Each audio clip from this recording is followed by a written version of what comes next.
Okay, so we're diving deep today, and I've got to say, this source, Queen Asantewa and Ancient Egyptian Engineering. Parallel Histories. yeah, that one, it's really got me curious. Lots to unpack there. I mean, how do you even begin to connect a 19th century queen from Ghana with, like, the pharaohs who built the pyramids? Right. Thousands of years apart, different continents even. Totally different worlds, it seems like. And yet that's what's so cool about this source. It's not just about superficial stuff. Well, it digs into leadership. Oh, so like how they led their people and all that? Exactly. And how they approached these huge projects, even though their methods were, well, obviously pretty different. Okay, so let's break it down. First up, Queen Asantewa.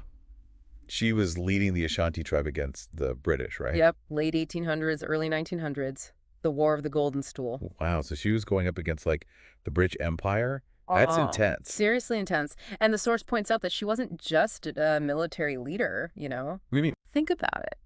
She was fighting to protect her people's whole way of life, their identity, against this massive empire with way more firepower. Had to be strategic about it. No kidding! And that's actually where we start to see some of those parallels with the pharaohs. Both Asantewa and those ancient Egyptian rulers, they were both super strategic thinkers. So even though they were, like, worlds apart, Hmm. they had that in common. This source makes a really interesting point about that. It says Asantewa used guerrilla warfare tactics, taking advantage of the Ashanti's knowledge of their land. Ah, so like hit and run using the terrain to their advantage. Exactly. And she also had this decentralized command structure, which meant they could adapt quickly to changing situations. Now, compare that to the pharaohs. Yeah, the pyramids weren't exactly built with guerrilla tactics, huh? Right.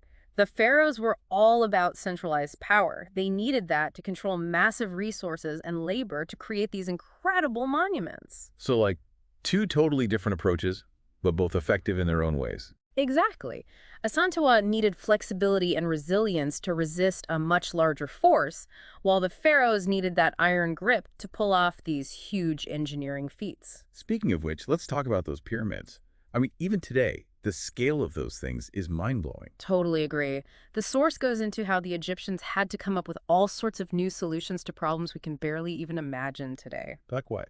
Like moving these massive stones, aligning structures perfectly with the stars, creating buildings that have lasted for thousands of years. It wasn't just about knowing how to build. It was about, like, having the vision to even attempt something that big, right? And the determination to see it through. Right. The source talks about how those massive projects were a way for the pharaohs to show off their power and, make sure they'd be remembered. Exactly. A lasting legacy.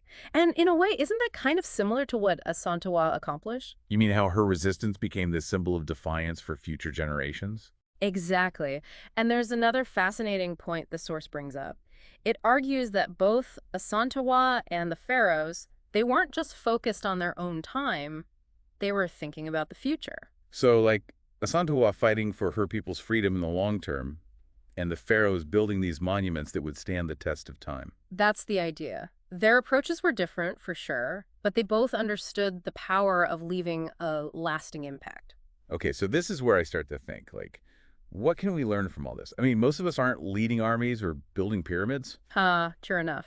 But I think the point is that even though these leaders were in such different situations, they both recognized that their actions could shape the future. So it's like even our everyday choices have an impact, right? Right, they can have a ripple effect. So it makes you think, how can we be more deliberate, more intentional about the legacy we create? How can we approach our goals with that same long-term vision? Those are great questions. I mean, where do we even start? Well, the source gives us some hints. It talks about how both Asantewa and the pharaohs were known for being incredibly determined.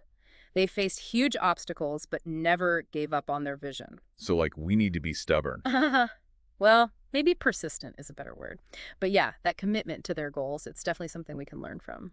And the source also mentions something about inspiration, right? Right. Both Asantewa and the pharaohs, they inspired people. They gave them a sense of purpose, a belief in what they were doing. And I think that's a huge part of leadership. So maybe the takeaway here is that leadership isn't just about, like, having a fancy title or being in charge. It's about having a vision, working hard to make it happen, and bringing people along with you. Couldn't have said it better myself. And that applies to anything, really. Building a business, raising a family, even just trying to make the world a little bit better. That's what I'm taking away from this deep dive. Queen Asantewa, the pharaohs, they remind us that even one person can make a difference. You just need that vision, that drive, and that ability to inspire.